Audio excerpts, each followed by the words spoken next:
চলো আজকে আমরা জেনে নেবো বিটুইন আর অ্যামং কোথায় ইউজ করতে হয় এবং এর কি পার্থক্য আছে। দেখো, অ্যামং এবং বিটুইন দুটোর মানে হচ্ছে মধ্যে। এবার হ্যাঁ, কোনো অবস্থানের মধ্যে না, এটা হচ্ছে কোনো জিনিসের মধ্যে, কোনো মানে একের বেশি কোনো জিনিস তাদের মধ্যে বোঝাতে আমরা কিন্তু অ্যামং আর বিটুইন ইউজ করি। এবার বিটুইন কখন ইউজ করি, অ্যামং কখন ইউজ করি?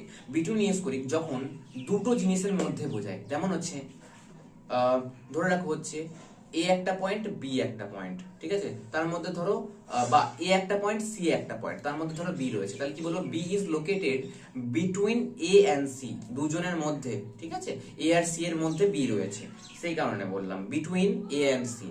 আর অন্যদিকে অ্যামং হচ্ছে কি দুইয়ের বেশি অনেক জনের মধ্যে যখন বোঝাবো তখন কিন্তু হয়ে যাবে এটা আমার অ্যামং হয়ে যাবে। ধরো রাখ আমি বলছি আমি 10 জনের মধ্যে আমটা সমান ভাগে ভাগ করে দিলাম।